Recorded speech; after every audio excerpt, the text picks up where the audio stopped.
अस्सलाम वालेकुम student, this is M S Khattak. Welcome to my channel for the love of physics. आज हमारे पास जो एमसीक्यूज़ है, हमारे पास ये लेक्चर नंबर 4 है। पीरियाडिक मोशन से रिलेटेड हमारे पास एमसीक्यूज़ है। तो एमसीक्यूज़ स्टार्ट करने से पहले अगर आप मेरे चैनल पर नए हैं तो मेरे चैनल को सब्सक्राइब कीजिएगा, लाइक कीजिएगा और कमेंट कीजिएगा और अपने दोस्तों के साथ ज़्यादा से ज़्यादा शेयर कीजिएगा। तो स्टार्ट करते हैं हम। पहला एमसीक्यूज़ हमारे पास क्या है? Which law states in simple term that stress force per unit area is directly proportional to strain fractional deformation।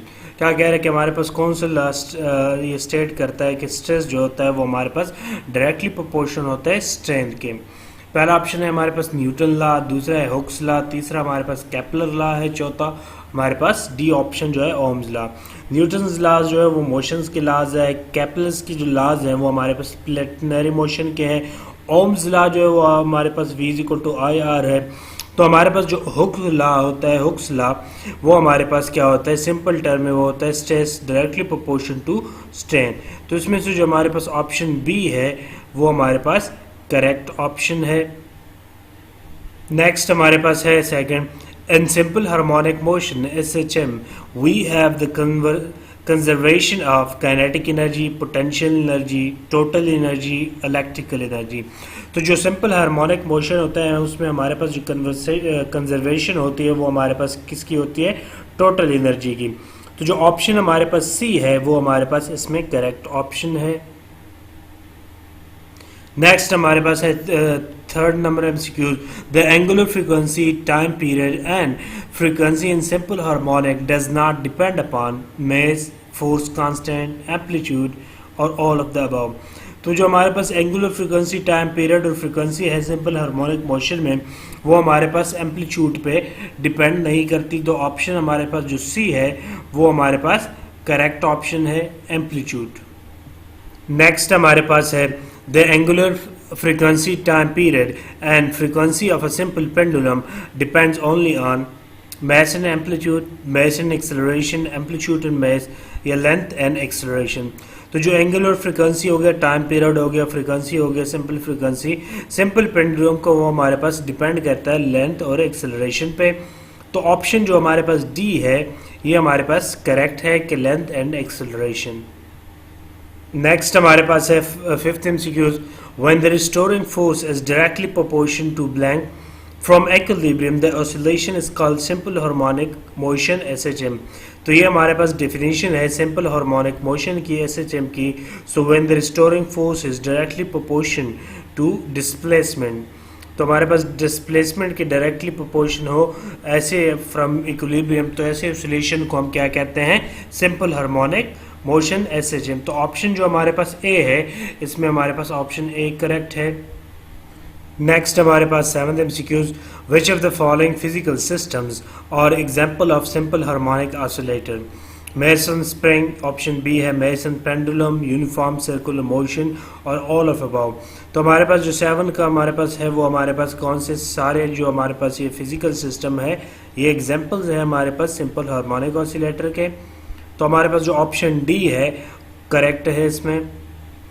Next हमारे पास है 8वां MCQs. The period of pendulum is determined by its mass, amplitude, speed और length. तो जो period of pendulum हमारे पास होता है उसको हम लेंथ के थ्रू डिटरमाइन करते हैं। तो हमारे पास जो ऑप्शन डी है ये हमारे पास करेक्ट आंसर है। नेक्स्ट हमारे पास है 9th MCQs. SHM may be assumed as a projection of uniform circular motion along a diagonal, hypotenuse, radius और diameter। तो SHM हमारे पास जो है as a projection of uniform circular motion consider किया जाता है अलॉन्ग डायमीटर। तो हमारे पास जो ऑप्शन डी है डायमीटर ये हमारे पास करेक्ट ऑप्शन बनता है। नेक्स्ट है हमारे पास 10। A body experience simple harmonic motion SHM with an amplitude when this body is its maximum displacement its phases. जब हमारे पास SHM मैक्सिमम डिस्प्लेसमेंट में होता है तो हमारे पास जो इसका फेस होता है वो हमारे पास क्या होता है? π/2 90 होता है। तो हमारे पास जो ऑप्शन बी है हमारे पास π/2 ये हमारे पास करेक्ट ऑप्शन है इसमें। नेक्स्ट हमारे पास है 11th MCQ. The amplitude of a vibrating body placed in a resisting medium increase exponentially with time, option B हमारे पास है decreases exponentially with time, remain constant with time, और नन ऑफ द अबव। तो जो amplitude अब हमारे पास vibrating body का होता है, उसको जब रेजिस्टिंग मीडियम में प्लेस किया जाता है तो वो हमारे पास क्या करता है, डिक्रीजेज एक्सपोनेंशियली विद टाइम। जो ऑप्शन हमारे पास बी है, इसमें हमारे पास ऑप्शन बी करेक्ट ऑप्शन है, ऑप्शन बी कि decreases exponentially with time. Next हमारे पास है 12, two particles are executing SHM of same period. If the second particle starts from mean position t or 2 later than the first, the phase difference between the two particles at any instant of time is 3 pi over 2, pi over 4, pi over 2, और D option is pi। तो जो इन दो particle के दरमियान जो हमारे पास phase difference होगा वो हमारे पास क्या होगा, 180, यानी कि हमारे पास पाई। तो जो ऑप्शन हमारे पास क्या है, डी जो है ये हमारे पास करेक्ट ऑप्शन है इसमें। फिर नेक्स्ट हमारे पास है 13, the total energy of a body executing SHM is directly proportion to the amplitude, the square of amplitude, square root of amplitude, reciprocal of amplitude. तो हमारे पास जो टोटल एनर्जी होती है सिंपल हार्मोनिक मोशन की, वो डायरेक्टली प्रोपोर्शन होती है स्क्वायर ऑफ द एम्पलीट्यूड। जो हमारे पास ऑप्शन बी है वो हमारे पास करेक्ट ऑप्शन है। नेक्स्ट हमारे पास है 14, the circular motion of a particle with the constant speed is periodic and motion, periodic at not an SHM, periodic but not SHM, neither periodic nor SHM। तो हमारे पास जो सर्कुलर मोशन होता है पार्टिकल का विद कांस्टेंट स्पीड, तो वो हमारे पास क्या होता है, periodic but not SHM। जो सिंपल हार्मोनिक मोशन नहीं होता वो पीरियडिक होता है। तो ऑप्शन जो हमारे पास सी है ये करेक्ट ऑप्शन है इसमें। हमारे पास 15, to SHM are represented by y1 equals to 0.1 sin 100 pi t plus pi over 3 and y2 equals to 0.1 cos pi t. The phase difference of the velocity of first with respect to second at t is equal to 0 as। तो ये हमारे पास दो simple harmonic motion की जो हमारे पास given है, हमारे पास position y1 और y2। अब इनका हमने वेलोसिटी डिफरेंस फाइंड करना है सेकंड का विद रिस्पेक्ट टू वन का, विद फर्स्ट का with respect to second time t0 पे। ऑप्शन हमारे पास पाई ओवर 3, पाई ओवर 2 है, और हमारे पास पाई ओवर -6 और पाई ओवर +6 है। अच्छा, इनको हमने सॉल्व करना है, तो सॉल्व करने का हमारे पास क्या मेथड है कि हमारे पास जो y1 गिवन है वो हमारे पास है 0.1 sine 100 pi T plus pi over 3 है, y2 हमारे पास 0.1 cos pi T equals to. अब इसको हम चेंज करेंगे तो हमारे पास क्या आ जाएगा, कास जो होता है एंगल जब पाई होता है तो इसको जब हम चेंज करते हैं तो वो हमारे पास क्या आता है, sine pi over 2 plus pi T आता है। ठीक है, ये कास पाई टी हमारे पास चेंज होके pi over 2 plus pi t आ जाता है एंगल। तो यहाँ से हमारे पास 0.1 sine pi T plus pi over 2 आ जाएगा। अब ये पाई ओवर 2 जो है हमारे पास ये, इसका अब हम वेलोसिटी फाइंड करेंगे तो यहाँ जो हमारे पास जनरल इक्वेशन के साथ कंपेयर करेंगे तो वहां से हमारे पास फिर क्या आएगा, फेस, और फिर उन दोनों का फेस डिफरेंस लेंगे। Now finding the velocity of particle differentiating both equation, क्योंकि ये हमारे पास पोजीशन है तो इसको हम डिफरेंशिएट करेंगे तो हमारे पास क्या आ जाएगा, इनका हमारे पास आ जाएगा डेरिवेटिव। तो ये हमारे पास फिर क्या होगा, तो ये हमने इसका डेरिवेटिव लिया। डेरिवेटिव हमारे पास क्या होता है, position with respect to time. तो ये हमारे पास क्या आ जाएगा, dy1 और dt, ये मैंने बाय मिस्टेक गलत लिख लिया था, उल्टा लिख लिया था। तो ये हमारे पास क्या आ जाएगा, v1 यानी वेलोसिटी 1 की इक्वल आ जाएगा, और y1 हमारे पास ये है तो उसका हमारे पास साइन का हमारे पास cos आ जाएगा, और फंक्शन के लिहाज से जब लेंगे तो हमारे पास क्या आ जाएगा, साथ में हमारे पास पाई आ जाएगा।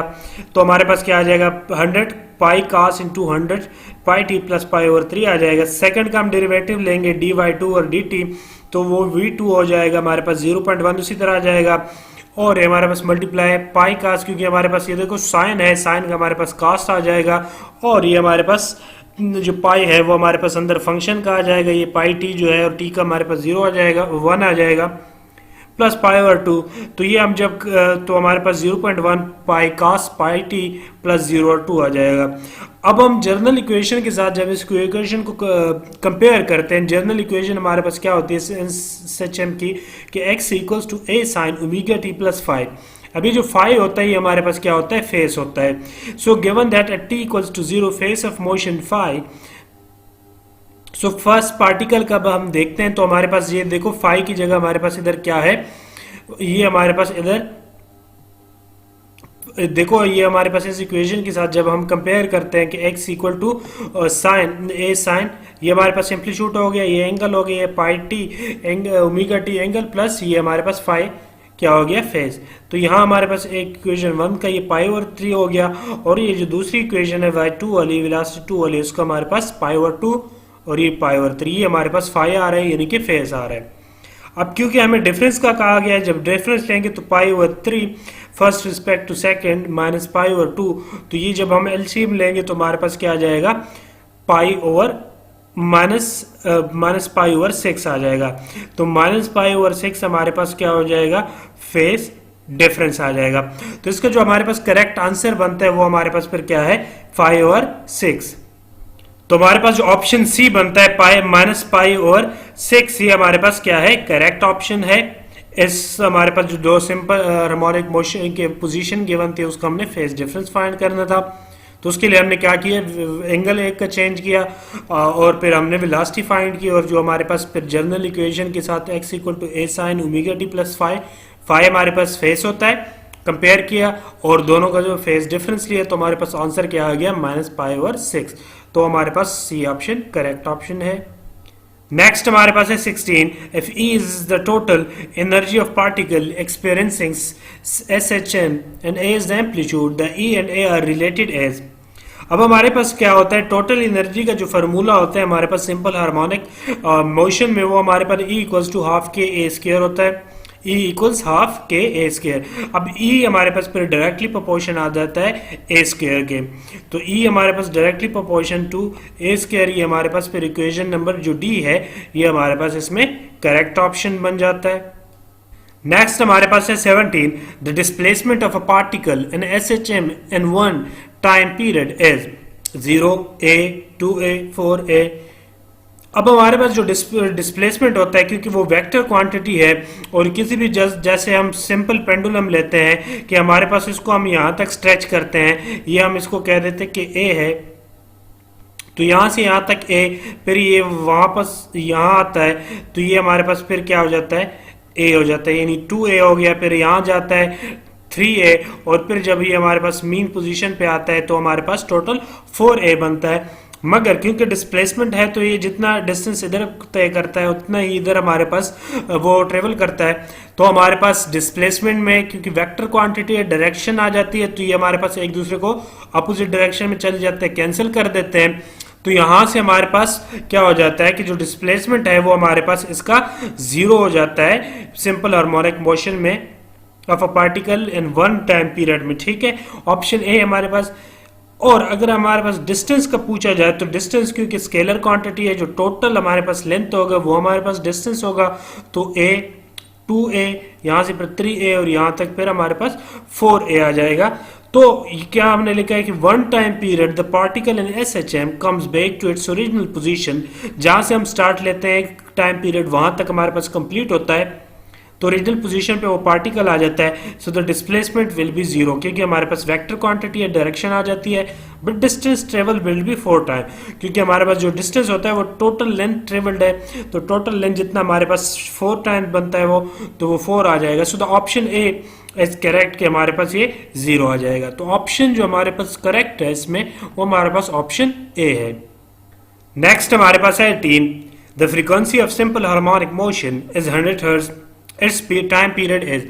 और फ्रीक्वेंसी और जो टाइम का हमारे पास रिलेशन है वो इनवर्स रिलेशन है कि एफ इक्वल्स टू 1/t हमारे पास फार्मूला होता है, यहाँ से हमारे पास टाइम पीरियड क्या आ जाएगा 1/f, सो 1 डिवाइड बाय 100 करेंगे तो हमारे पास 0.01 सेकंड आएगा, जो कि हमारे पास ऑप्शन जो है बी करेक्ट ऑप्शन है, 0.01 सेकंड हमारे पास टाइम पीरियड आएगा। नेक्स्ट हमारे पास है 19, which of the following is not essential for the free oscillation of mass attached to a spring? Elasticity, gravity, inertia और restoring force।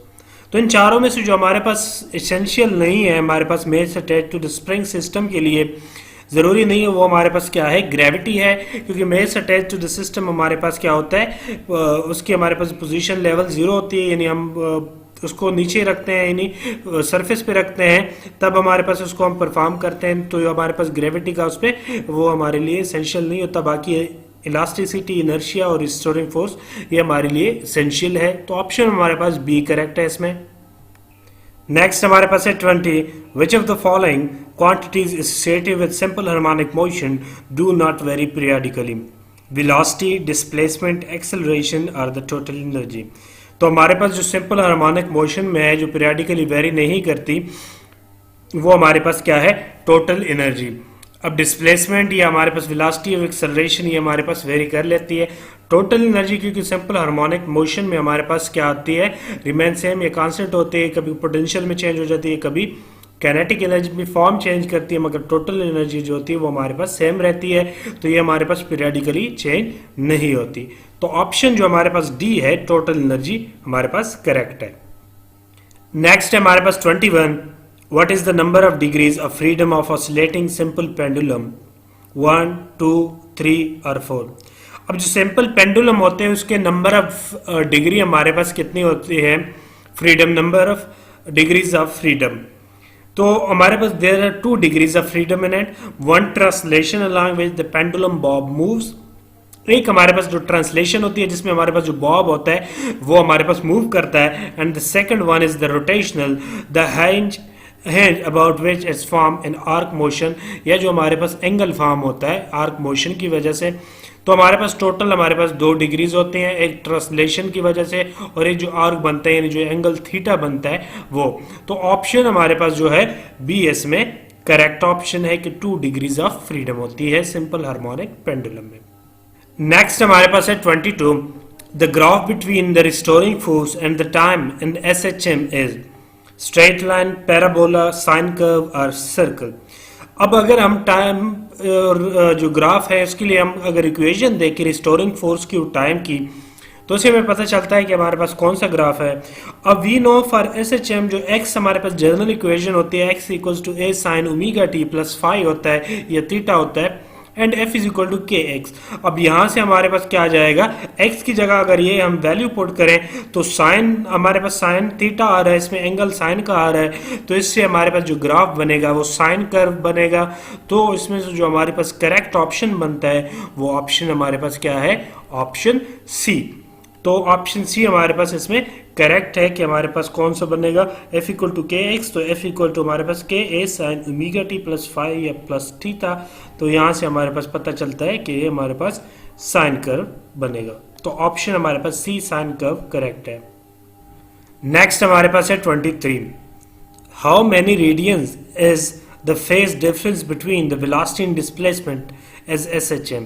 कि हमारे पास जो फेज डिफरेंस की जो रेडियन है वेलोसिटी और डिस्प्लेसमेंट के सिंपल हार्मोनिक मोशन में, वो कितने रेडियंस है फेज डिफरेंस की? ठीक है, तो अब हमारे पास क्योंकि जो जर्नल इक्वेशन हम देखें x equal to a sine omega t plus five या प्लस थीटा, तो यहाँ से अगर हम वेलोसिटी फाइंड करें तो हम डेरिवेटिव होता है dx और dt, तो हमारे पास क्या आ जाएगी? वेलोसिटी हमारे पास क्या आ जाएगी? फंक्शन का साइन का हमारे पास कास आ जाएगा और ओमेगा टी में हमारे पास ओमेगा आ जाएगा। तो a omega cos omega T plus theta equals to minus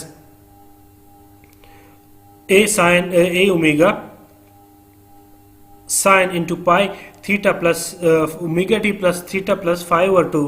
तो ये जब हम एंगल को चेंज करेंगे cos omega T plus theta को, तो वो जो एंगल होता है थीटा, ये हमारे पास थीटा प्लस π/2 में चेंज हो जाता है। कास थीटा जो हमारे पास होता है वो हमारे पास किसमें? माइनस साइन थीटा प्लस π/2 में चेंज हो जाता है।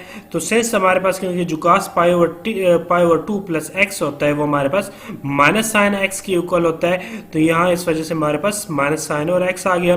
तो अब जो फेस बनता है ये हमारे पास क्या बनता है? यहाँ पे π/2 और π/2।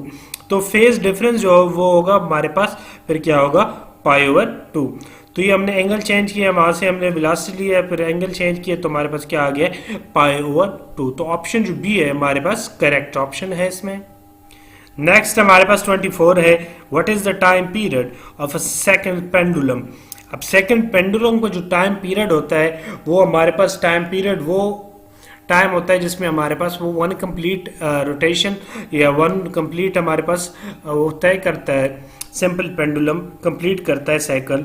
तो सेकंड पेंडुलम नाम ही इस वजह से पड़ा है इसका कि इसका जो टाइम पीरियड होता है वो हमारे पास 2 सेकंड होता है। तो ऑप्शन जो बी है हमारे पास इसमें करेक्ट ऑप्शन है। नेक्स्ट है 25, the time period of the our end of आवाज की जो घड़ी होती है उसके जो हमारे पास आवर हैंड होता है घंटे की जो सुई होती है उसका हमारे पास कितना टाइम पीरियड होता है। अब टाइम पीरियड की जो डेफिनेशन है उससे हम जानते हैं कि जो टाइम पीरियड होता है वो वन कंप्लीट साइकिल होता है, वन कंप्लीट रोटेशन होता है या ऑसिलेशन होता है। तो अब हम जो घंटे का जो हमारे पास हैंड है, आवर हैंड है, वो हमारे पास एक कंप्लीट रोटेशन या एक कंप्लीट साइकिल कितने टाइम में रोटेशन कंप्लीट करती है। Hour hand completes one rotation यानी 360 डिग्री और 2 पाई एंड 12 आवर्स। पूरा हमारे पास जो घड़ी होती है उसमें हमारे पास कितने होते हैं, वो पूरा हमारे पास टाइम है उसमें 1 घंटे 12 आवर में, आवर का यहाँ से हमारे पास स्टार्ट होके 12 से तो वो हमारे पास फिर 12 पे आ जाती है। तो 12 घंटे में ये हमारे पास टाइम अपना साइकिल एक कंप्लीट करती है। तो जो time period of our and है वो हमारे पास फिर कितना है 12 आवर, 12 घंटे। तो हमारे पास जो ऑप्शन सी है इसमें वो हमारे पास करेक्ट ऑप्शन है। नेक्स्ट हमारे पास 26 है, the curve between the acceleration and the velocity of a body in SHM is circle, parabola, ellipse, triangle. अब जो कर्व है हमारे पास एक्सेलरेशन और वेलोसिटी के एसएचएम में, उसके लिए हम जर्नल इक्वेशन इनकी देखेंगे तो वहां से हमें पता चलेगा कि हमारे पास कौन से हमारे पास कर्व आता है। तो इक्वेशन देखते हैं कि हमारे पास इक्वेशन क्या है। एक्स जर्नल इक्वेशन हमारे पास है X equals to A omega A sine omega T plus हमारे पास जो थीटा होता है एंगल भी साथ होता है, या हम डायरेक्ट ये भी ले सकते हैं सिंपल। तो यहां से हम वेलोसिटी फाइंड करेंगे तो a omega cos omega t आ जाएगा। अब आल्सो जो हमारे पास ए की जो वैल्यू होती है वो हमारे पास सिंपल हार्मोनिक में a equals to minus omega square x होती है। तो एक्स की जगह हम ये वैल्यू पुट कर लेंगे, ये एक्सेलरेशन का हमारे पास फॉर्मूला होता है इसमें।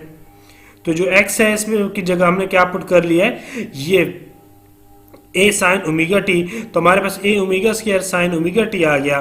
सिंस जो हमारे पास इसको जब हम सिंप्लीफाई करेंगे हमें पता है कि sign omega T plus cos sine square omega T plus cos square omega T वो हमारे पास 1 की इक्वल होता है। अब जब इस इक्वेशन को हम सॉल्व करेंगे, सिंप्लीफाई करेंगे तो यहां से हमारे पास क्या आ जाएगा, माइनस ये हमने स्क्वायरिंग की है, इसको सिंप्लीफाई पर की है, minus a divide by a omega square whole square 2 plus v divide by a omega square whole square 2 equals to 1। तो यहां से हमारे पास omega v square omega square plus A square equals to A square omega power 4 equal to C square आ जाता है। जब हम इस इक्वेशन को सिंप्लीफाई करते हैं तो ये हमारे पास जो इक्वेशन है वो फिर किस चीज की बनती है, इक्वेशन ऑफ एलिप्स की बनती है। तो ये हमारे पास फिर क्या कौन सा कर्व बनेगा, एक्सेलरेशन और वेलोसिटी सिंपल हार्मोनिक, वो हमारे पास फिर एलिप्स की जो ऑप्शन हमारे पास सी है एलिप्स का कर्व बनेगा, क्योंकि हमारे पास इक्वेशन जो आती है वो एलिप्स की आती है।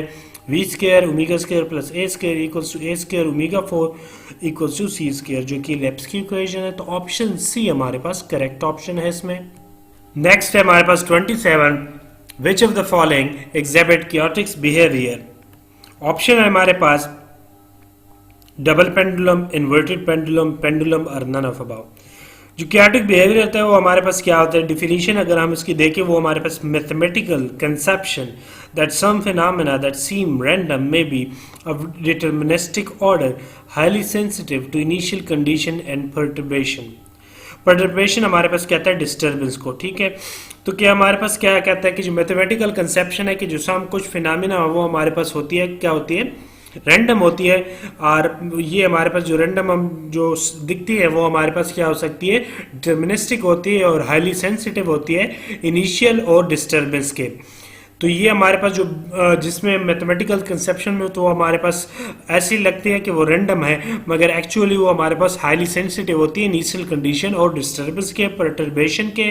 तो ये हमारे पास जो क्योटिक बिहेवियर शो करता है इसमें हमारे पास जो ऑप्शन ए है डबल पेंडुलम, ये हमारे पास option show chaotic behaviour show करता है। तो जो ऑप्शन हमारे पास क्या है, ए डबल पेंडुलम, ये इसमें हमारे पास करेक्ट ऑप्शन है।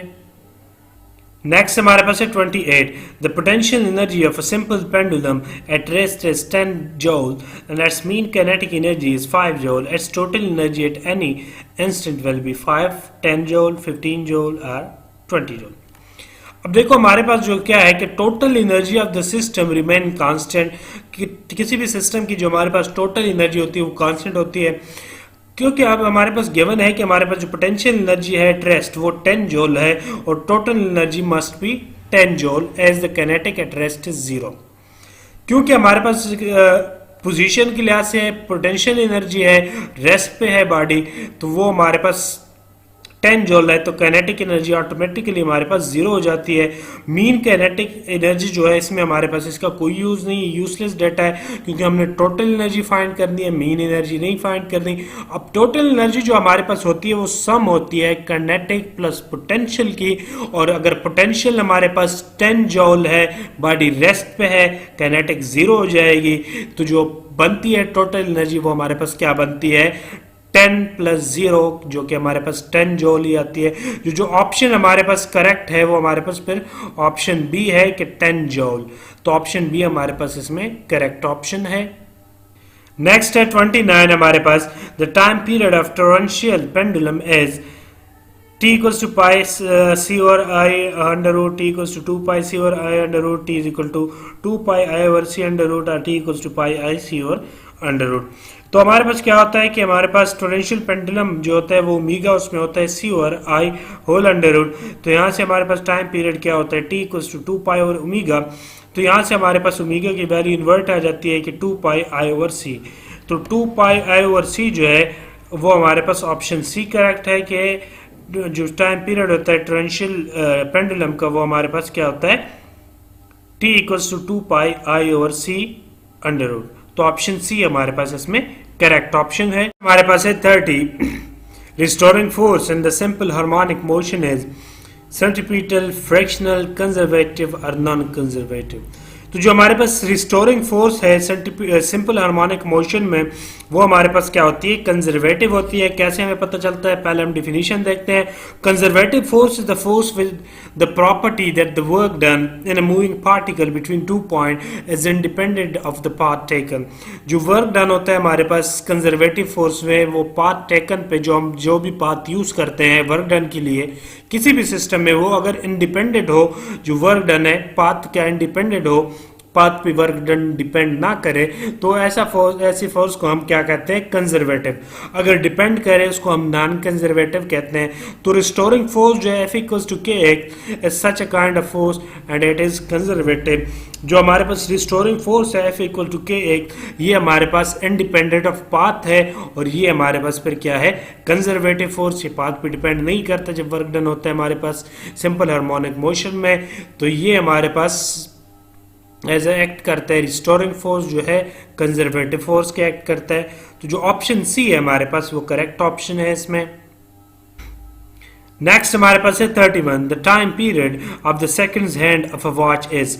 जो घड़ी की जो सेकंड वाली सुई होती है उसका हमारे पास टाइम पीरियड कितना होता है. अब टाइम पीरियड जो होता है पहले भी हम देख चुके हैं ऊपर, जिसमें आवर एंड्स का जो घंटे की जो सुई थी उसका वॉच टाइम जो टाइम पीरियड था उसका हमें पूछा गया था.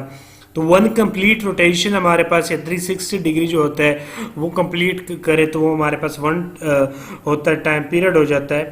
तो जो सेकंड्स का हैंड है वॉच का वो हमारे पास जो एक कंप्लीट रोटेशन 360 डिग्री कंप्लीट करता है वो 1 मिनट में करता है. तो जो टाइम पीरियड होगा इसका हमारे पास वो क्या होगा 1 मिनट. तो seconds hand of a watch time period is 1 minute, और जो hours hand of a watch था उसका टाइम पीरियड 12 आवर्स था. ठीक है, अब इसके बाद हमारे पास मिनट का भी हम देखेंगे. तो इसका हमारे पास ऑप्शन जो ए है बी है 1 मिनट वो करेक्ट ऑप्शन है. नेक्स्ट हमारे पास 32 है. The mean kinetic energy of harmonic oscillator with two position is.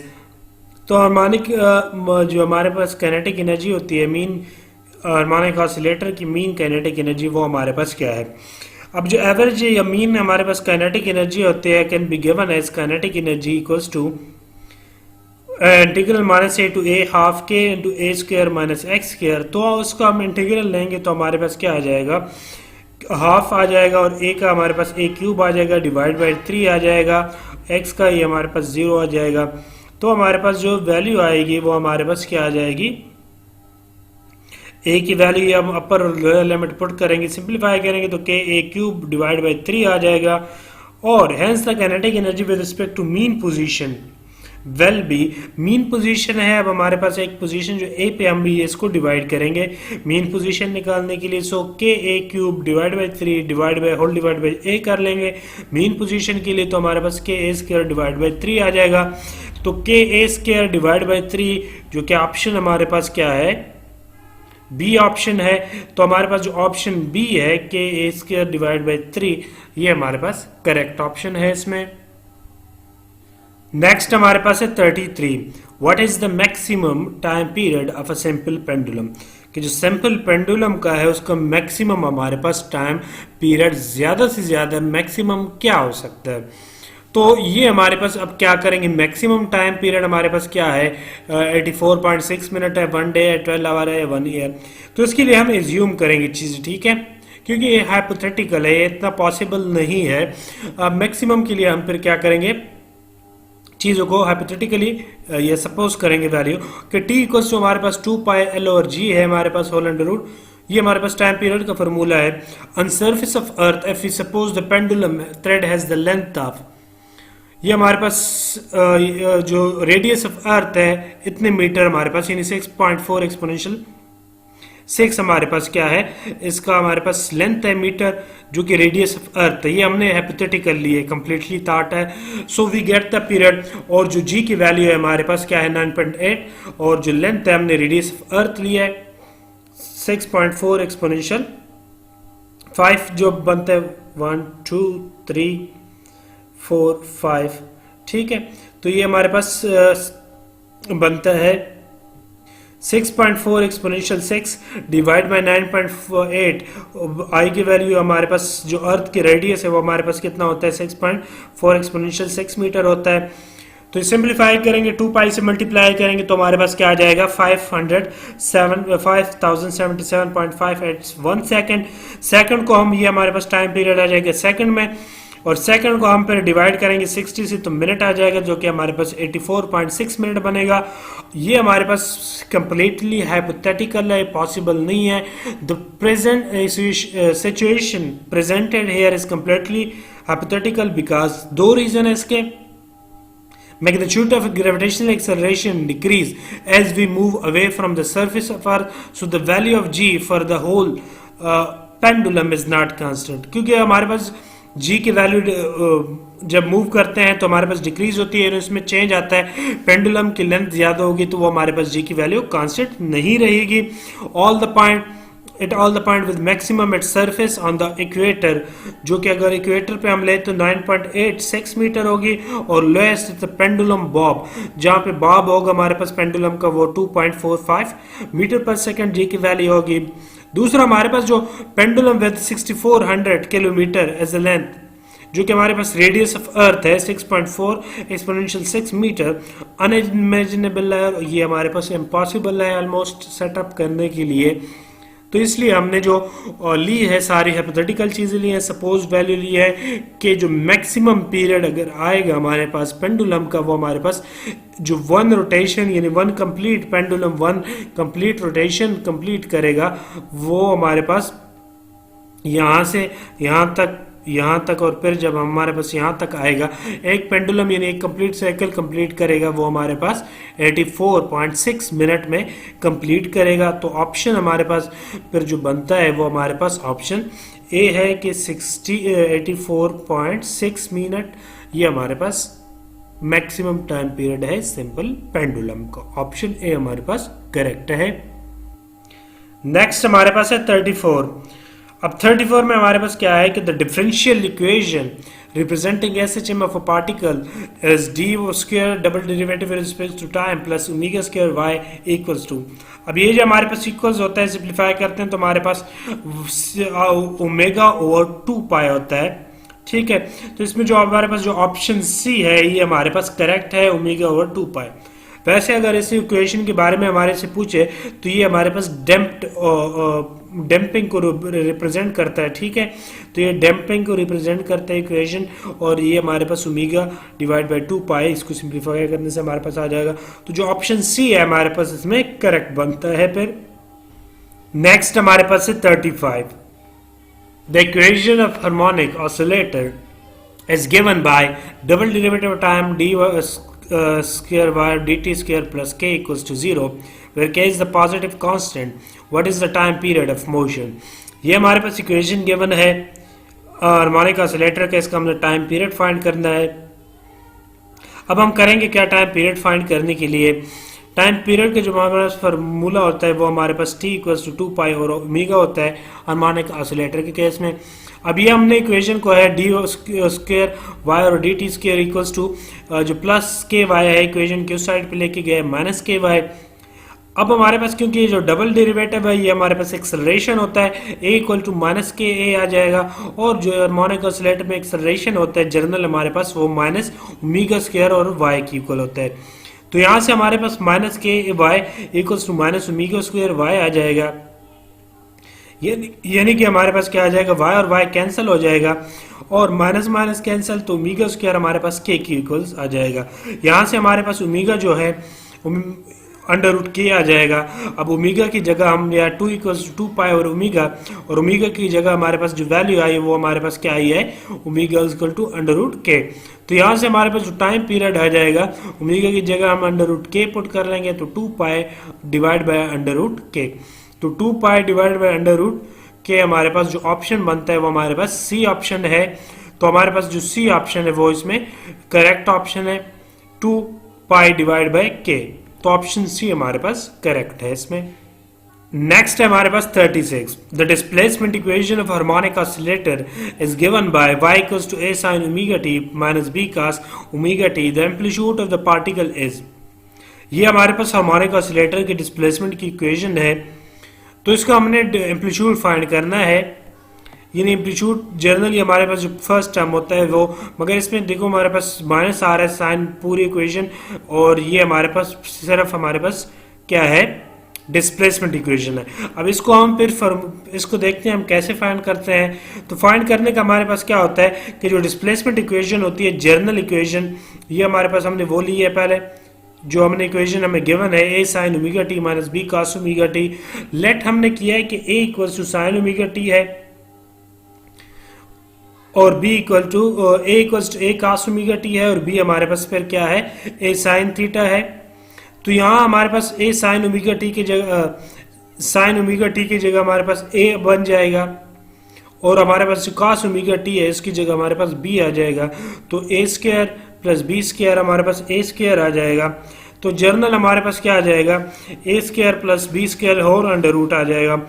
यहाँ से हम फिर क्या करेंगे कि हमारे पास a cos omega t sin omega t minus a sin theta cos omega t, ये हमने वैल्यू पुट की है, ठीक है।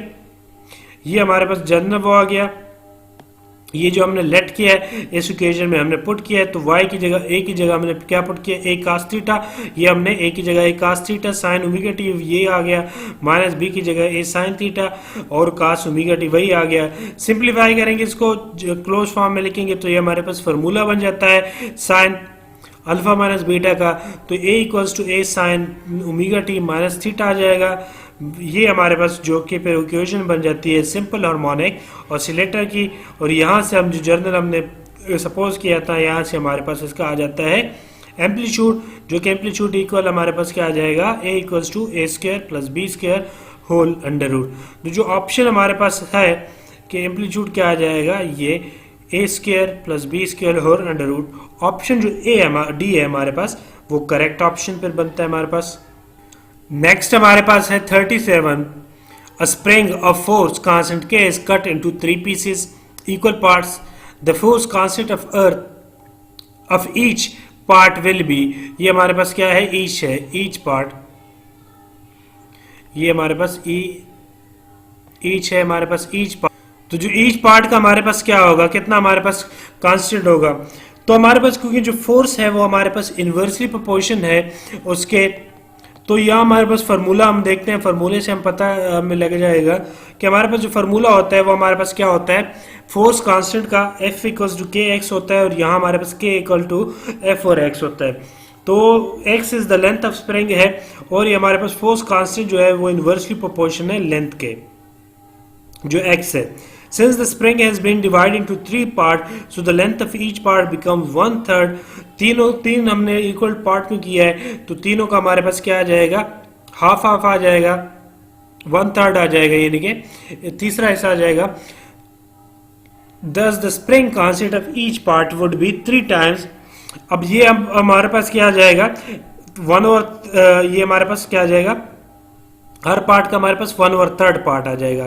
तो नीचे यानी हमारे पास क्या आ जाएगा, K equals to F divide by 3x आ जाएगा। अब 3 को हम K के साथ हमने फाइंड मल्टीप्लाई करना है, यानी हमने स्प्रिंग कांस्टेंट फाइंड करना है, तो ये डिवाइड वाला हमारे पास K के साथ मल्टीप्लाई हो जाएगा, तो हमारे पास क्या आ जाएगा, 3 टाइम्स हो जाएगा spring constant of complete spring. तो हमारे पास जो ऑप्शन है वो 3K आ जाएगा, जो ऑप्शन हमारे पास क्या है, B। तो ऑप्शन B हमारे पास इसमें करेक्ट ऑप्शन है। नेक्स्ट हमारे पास है 38। A particle is executing SHM with an amplitude of 4 centimeter at what displacement its energy is half kinetic and half potential. Simple harmonic हमारे पास मोशन है, पार्टिकल एग्जीक्यूट कर रहा है, एम्पलीट्यूड उसका हमारे पास 4 सेंटीमीटर है, तो कितने डिस्प्लेसमेंट पे उस पार्टिकल की जो एनर्जी होगी हाफ काइनेटिक होगी और हाफ पोटेंशियल होगी। तो देखते हैं हमारे पास अब जो सिंपल हार्मोनिक मोशन में जो हमारे पास काइनेटिक और पोटेंशियल एनर्जी होती है वो हमारे पास गिवन होती है। फॉलोइंग रिलेशन हमारे पास काइनेटिक एनर्जी जो सिंपल हार्मोनिक में होता है वो हमारे पास क्या होता है, half m omega square into a square minus x square, half m omega square into a square minus x square. और पोटेंशियल एनर्जी हमारे पास क्या है, half m omega square x square होता है। ठीक है, काइनेटिक हमारे पास half m omega square into a square minus x square है और हमारे पास पोटेंशियल क्या है, half m omega square x square. तो टोटल एनर्जी हमारे पास क्या आ जाएगी, प्लस करेंगे तो हमारे पास half m omega square a square आ जाएगा। अब as potential equal to kinetic both half from above equation, जब बोथ हाफ है तो हमारे पास क्या आ जाएगा, ये क्योंकि हमारे पास क्या है इक्वल्स है, कंपेयर करेंगे तो ये जो हाफ m ओमेगा और हाफ m ओमेगा स्क्वायर है ये कैंसिल हो जाएगा आपस में, इक्वलाइजिंग करेंगे तो हमारे पास क्या आ जाएगा, a square minus x square equals to x square आ जाएगा। तो a square minus x square equal to x square आ जाएगा। यहाँ से हमारे पास 2x square equal to x square आ जाएगा। अब a की जो वैल्यू हमारे पास गिवन है क्वेश्चन में, जो डिस्प्लेसमेंट गिवन है वो कितना है, 4 सेंटीमीटर। अब a की जगह हम पुट कर लेंगे 4 सेंटीमीटर, तो 4 डिवाइड बाय √2 आ जाएगा ये। तो जो इसको हम सिंप्लीफाई करेंगे तो रेशनलाइजेशन करेंगे तो हमारे पास √2 से मल्टीप्लाई डिवाइड करेंगे तो हमारे पास क्या आ जाएगा, x इक्वल टू 2/2। तो जो हमारे पास एनर्जी होगी हमारे पास किस डिस्टेंस पे, हमारे पास किस डिस्प्लेसमेंट में पार्टिकल की जो हाफ काइनेटिक होगी और हाफ पोटेंशियल, तो वो हमारे पास जो डिस्प्लेसमेंट है वो 2/2 है, जो कि हमारे पास ऑप्शन डी है, ये हमारे पास करेक्ट ऑप्शन है इसमें, तो ऑप्शन डी इसमें करेक्ट है। नेक्स्ट हमारे पास है 39। A particle executing SHM has the velocity 4 centimeter per second and 3 centimeter per second when its distance from mean position is 2 centimeter and 3 centimeter respectively. The period of oscillation of the particle in second is 5.3, 2.94 second, 7.31 second और 9.31 second। तो इसको हम solve कर लेंगे। Solve करने के लिए हम क्या करेंगे कि हमारे पास जो velocity of particle executing SHM at 2 centimeter from mean position, यानी v1 हमारे पास पार्टिकल की 4 सेंटीमीटर पर सेकंड है और जो दूसरा पार्टिकल 3 सेंटीमीटर पे है मीन पोजीशन से, उसकी वेलोसिटी v2 हमारे पास 3 सेंटीमीटर पर सेकंड है। तो फार्मूला पुट करेंगे, फार्मूला हमारे पास जनरल फार्मूला क्या होता है, v equals to r omega. तो यहां से हमारे पास क्या है कि v1 equal to omega a square plus x square under root equals to omega. तो x की जगह हमने वैल्यू जो पोजीशन की वैल्यू है पुट की है वो हमारे पास क्या है टू का स्क्वायर हमारे पास 4 आ जाएगा। सिमिलरली V2 के लिए किया है ओमेगा इंटू ए square plus x square whole under root, x की जगह हमने 3 पुट किया है तो वो 9 हो गया। तो अब हम इसको जब डिवाइड करेंगे V2 डिवाइड बाई V1 करेंगे तो ओमेगा हमारे पास क्या हो जाएगा, कैंसिल हो जाएगा। तो हमारे पास V2 डिवाइड बाई V1 आ गया, a square plus 9 under root divide by a square plus 4 under root. तो 3 और 4 जब सिंप्लीफाई करेंगे तो हमारे पास 3 और 4 आ जाएगा। इससे हमारे पास इक्वेशन बन जाएगी। इस इक्वेशन को हम सिंप्लीफाई करेंगे तो हमारे पास यहां से क्या आ जाएगा, तो 16 ए स्क्वायर आ जाएगा, ये हमने स्क्वायरिंग किया, minus 144 equals to 9 a square आ जाएगा और माइनस 36 आ जाएगा। सिंप्लीफाई करेंगे, ए की वैल्यू निकालेंगे तो हमारे पास ए स्क्वायर जो आ जाएगा 108 डिवाइड बाई 7 आ जाएगा। So putting the value in the first equation we get, हमारे पास जो ओमेगा की वैल्यू आ जाएगी वो 1.18 मीटर पर सेकंड आ जाएगी, रेडियन पर सेकंड वेलोसिटी है हमारे पास। तो यहां से हमारे पास ये रेडियन पर सेकंड आएगा, ओमेगा है, ठीक है। तो यहां से हमारे पास क्या है, टाइम पीरियड का फॉर्मूला क्या होता है, टी इक्वल्स टू 2 पाई और ओमेगा। तो 2 पाई डिवाइड बाई ओमेगा की वैल्यू हमारे पास क्या है 1.18 डिवाइड करेंगे तो हमारे पास जो आंसर आ जाएगा 5.3 सेकंड। तो इसमें जो हमारे पास करेक्ट आंसर है जो है वो हमारे पास है ऑप्शन ए 5.3 सेकंड। अब नेक्स्ट देखते हैं, नेक्स्ट हमारे पास है 40। A simple pendulum suspended from the ceiling form a left has a period t. When the left falls freely, the time period of pendulum will become, हमारे पास जो ceiling fan से हमारे पास जो है सिंपल पेंडुलम को हमने सस्पेंड किया हुआ है जिसका टाइम पीरियड टी है, और अगर हम लेफ्ट को फ्रीली फॉल करें तो पेंडुलम का जो टाइम है वो हमारे पास क्या होगा, उस पर क्या इफेक्ट पड़ेगा। तो हमारे पास इसको हम सॉल्व करेंगे। जो टाइम पीरियड होता है हमारे पास सिंपल पेंडुलम का एक्सेलरेटिंग डाउनवर्ड, जब वो डाउनवर्ड एक्सेलरेट करता है तो हमारे पास t equals to 2 pi l divide by g minus a whole under root होता है। वैसे हमारे पास एल और जी होता है क्योंकि एक्सेलरेशन डाउनवर्ड है तो माइनस ए आ जाएगा। एल हमारे पास लेंथ हो गया, जी हमारे पास एक्सेलरेशन ड्यू टू ग्रेविटी, ए हमारे पास एक्सेलरेशन ऑफ पेंडुलम है।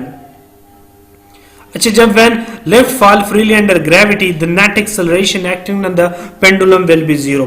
जब हमारे पास फ्रीली फॉल होगा ऑब्जेक्ट, यानी पेंडुलम फ्रीली फॉल करेगा, लेफ्ट फ्रीली फॉल करेगा, तो उसके अंदर हमारे पास जो पेंडुलम होगा वो भी as a freely fall act करेगा और हमारे पास जो एक्सेलरेशन होगा वो हमारे पास फिर फ्रीली फॉल ऑब्जेक्ट का 0 होता है।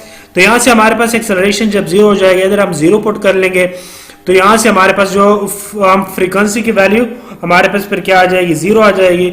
और यहां से क्योंकि हम 0 पुट कर लें, समथिंग डिवाइड बाय 0 या फिर हमारे पास सिंप्लीफाई करेंगे तो टी जो नया टाइम होगा वो हमारे पास इन्फिनिटी आ जाएगा। अब ये तो हमारे पास इधर हमें यहां से पता चल जाता है कि अगर हम यहां 0 पुट कर लें तो हमारे पास जो नया टाइम पीरियड होगा वो हमारे पास क्या होगा, 0 इन्फिनिटी आ जाएगा। तो अगर ये तो हमने फाइंड की, जो हमें क्वेश्चन में पूछा गया है कि हमारे पास क्या होगी, time period infinity.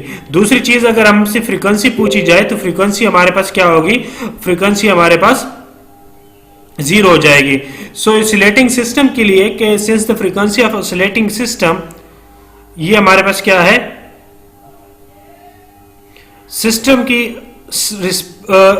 Reciprocal of time है क्योंकि f इक्वल्स टू 1/t होता है, तो यहां से हमारे पास फिर फ्रीक्वेंसी 0 आ जाएगी। सो when the left freely fall effectively acceleration and frequency of oscillation become 0। एक तो हमारे पास क्या 0 हो जाएगा, ऑसिलेशन 0 होगा, और दूसरी चीज जो हमारे पास 0 होगी वो हमारे पास फ्रीक्वेंसी 0 हो गई और एक्सेलरेशन, और इन्फिनिट टाइम जो होगा हमारे पास क्या होगा, इन्फिनिटी। तो ऑप्शन जो हमारे पास क्या है, डी ऑप्शन करेक्ट है, टाइम इन्फिनिटी। अगर हमें फ्रीक्वेंसी का पूछा जाए तो वो हमारे पास फिर ऑप्शन ए बनता है। तो इसमें हमारे पास ऑप्शन जो डी है वो करेक्ट ऑप्शन है। तो ये थे आज की हमारे पास प्रॉब्लम जो हमारे पास पीरियोडिक मोशन से थे। 40 एमसीक्यूज हमने सॉल्व किए इसमें।